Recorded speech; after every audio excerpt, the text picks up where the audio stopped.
নমস্কার বন্ধুরা, দীপাস কিচেনে আপনাদের সবাইকে স্বাগতম। আজকে আমি আর মাছের মাথা দিয়ে আলু দিয়ে মাংসর মতো করে কষা কষা একটা তরকারি করব। সেটাই চলুন কিভাবে করি একটু দেখে নিন। আর মাছের পিসগুলো আমি ছোট ছোট করে কেটে নিয়েছি। এই মাছটা কিন্তু ভাজতে গেলে একটু চাপা দিয়ে ভাজতে হয়, না হলে কিন্তু ফাটে ভীষণ। তো বন্ধুরা, আপনারা করতে গেলে এটাকে এইভাবে সাবধানে চাপা দিয়ে করবেন। দেখুন বন্ধুরা, আমি চাপা দিয়ে ভাজছি এটা। এবার আমি এটা খুলে দেখে নিচ্ছি। ফাটছে প্রচণ্ড, ভয়ই লাগছে আমার খুলতেটা। আমি আপনাদেরকে ভেজে দেখাচ্ছি, কারণ মাছটা ভীষণ ফাটছে। দেখুন বন্ধুরা, আমি এইভাবে মাছগুলো ভেজে নিয়েছি। আপনারাও এইভাবে ভেজে নেবেন, কিন্তু চাপা দিয়ে অবশ্যই ভাজবেন। বন্ধুরা, আমি মাছের মাথাটা আলু দিয়ে করব, তাই আমি আলুটা ভেজে নিচ্ছি। আলুটা কেটে ধুয়ে রেখেছিলাম, দিলাম। আলুটা তাড়াতাড়ি সেদ্ধ হয়ে যাবে। হলুদটা দিয়ে দিলাম আমি। এবার আমি হলুদটা নুনটা দিয়ে আমি এটা ভাজছি।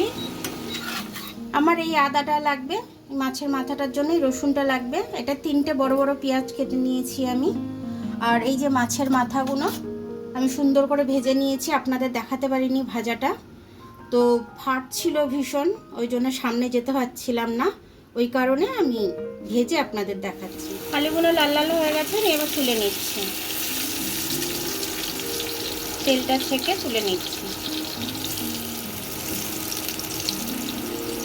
এবার আমি পেঁয়াজটা দিয়ে দিচ্ছি। এখন একটু নুন দিয়ে দিচ্ছি, তাড়াতাড়ি নরম হয়ে যাবে। আমি 2-3টে এলাচ দিয়ে দিলাম, চিনি দিয়ে দিলাম। পেঁয়াজটা আমার ভাজা হয়ে গেছে। এবার আমি মশলাটা দিয়ে দেবো। একটু গ্লাসটা ধুয়ে জলটা দিয়ে দেবো। ঝালের জন্য লঙ্কা দিয়ে দিলাম, আমি কাঁচা লঙ্কা দিইনি তখন। হলুদ দিয়ে দিলাম।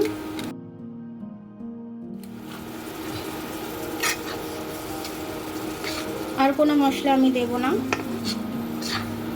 একটু টমেটো দেব। এবার এটা আমি ভালো করে কষে নেব। আদা রসুনের গন্ধ যতক্ষণ না যাবে ততক্ষণ আমি এটাকে ভালো করে কষে নেব। টমেটোটা দিয়ে দিলাম, 2খানা টমেটো।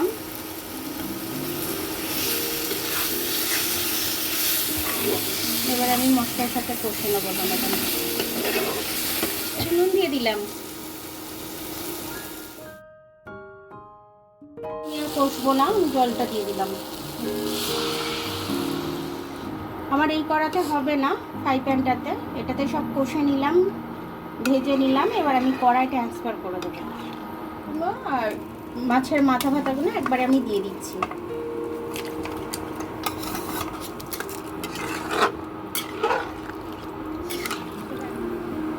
নুনটা দিয়ে দিলাম।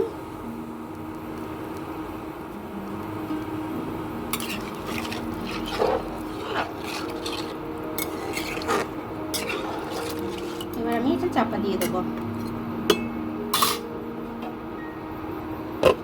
আমি তরকারিটা খুলে একবার দেখে নেব, দেখি আলু টালুগুলো সেদ্ধ হচ্ছে কিনা। হ্যাঁ, আলুগুলো সবই সেদ্ধ হয়ে গেছে। আর একটু জলটা কমুক। দেখুন বন্ধুরা, আমার তরকারিটা কিন্তু হয়ে গেছে। এবার আমি এটাকে নামিয়ে নেব। হয়েছে, দেখতেও খুব সুন্দর হয়েছে। আমি কিন্তু কাশ্মীরি লঙ্কা ব্যবহার করিনি, খুব অল্প করে একটু ধনে পাতা ব্যবহার করছি, কারণ তার আগে আমি এলাচ আর দালচিনি দিয়েছিলাম।